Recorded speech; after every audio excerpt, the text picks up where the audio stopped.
All right, so tomorrow I'm going to be making some sourdough bread, 2 batches, and I'm going to do fresh milled flour for that. So I want to get my grains milled up tonight so that I can autolyze the flour and the water. So I'm going to start with, since it's a double batch, I'm going to start with 600 grams of hard winter white. I think this will hold 600. And I'm just a little bit short. I'm at 575.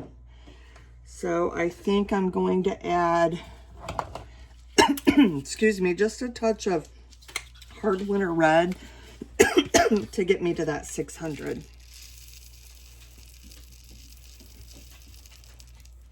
It's not much, so. All right, and then to that, I'm gonna have to put this in a separate jar.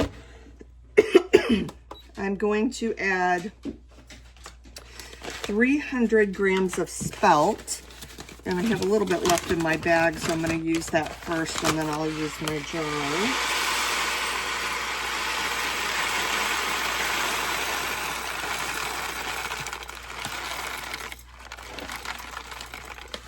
Okay, so that gave me 222, and then I will pour from my jar to get to the full 300.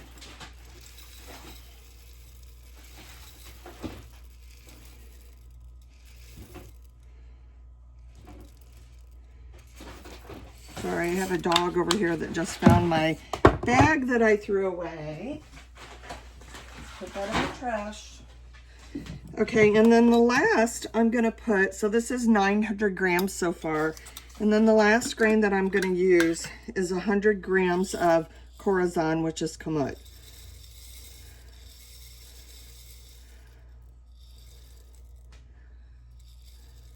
There we go. And I am where I wanna be. Oops, so I'm gonna move the scale out of the way so that I can mill this flour. And love using these tubs they'll hold up to 3 batches. These are Cambros. So I am going to just mill straight into my Cambro. It's a little dusty already. I sat my grain in there earlier. So it's gonna get a little loud, but let's get this turned on. And let's start milling.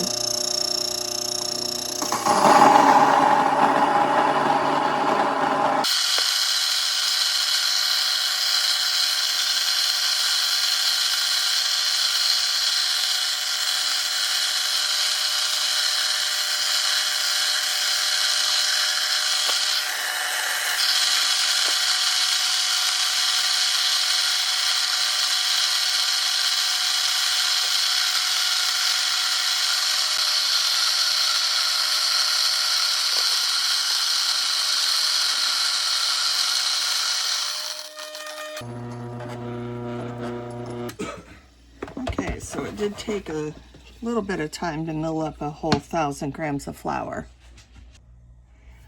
All right, so to the 1,000 grams of flour, I'm going to add some lecithin, sunflower lecithin powder, and this is just a jar of vital wheat gluten.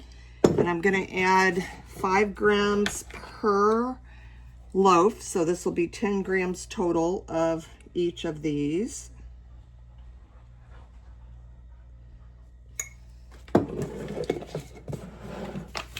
And then we will do the same with the sunflower lecithin.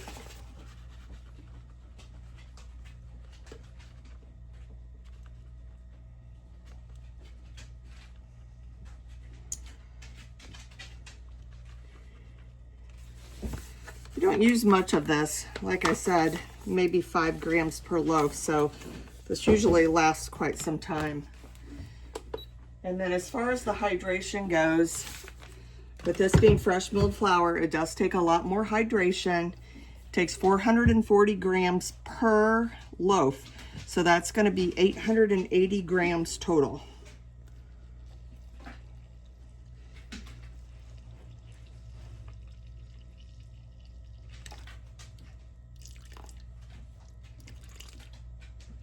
There we go.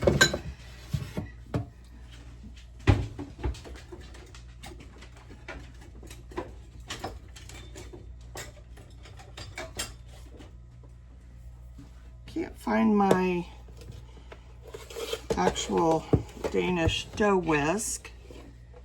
I have more than one, but I do have this really cool jar whisk, and I'm going to give that a shot here. It's just the flour, water, lecithin, and vital wheat gluten that we're going to mix up here. I'm going to actually let this sit overnight to autolyze. Whole grains, when you're doing fresh milling, it leaves all of the bran and fiber husk all intact, so it is pretty thirsty and it uses extra hydration. It will soak all of this up overnight, and then in the morning we will add the sourdough starter and salt to this, and then pick up where we left off. I like to use my Bosch mixer to mix that all together till I get a window pane. And a lot of people will say with fresh milled flour that it's really difficult to obtain a window pane. It's where you stretch the dough and it doesn't stretch it thin with your fingers, and it doesn't tear on you and gets real thin, almost like a window pane. But a lot of people will say that that's not really possible to achieve a great window pane with fresh milled flours, but I have found that as long as I autolyze this for a long period of time before I stick it in the mixer, I can usually get a pretty good window pane. So all right, so you can see it looks like just a brown, mushy pile of grains with the water. So that's actually what I'm looking for, just to make sure that there are no dry spots, which there are not. So I am going to call that good. I'm gonna stick my lid on this, and I'm gonna let this autolyze overnight. And then tomorrow I'll pick back up with making the rest of these two batches.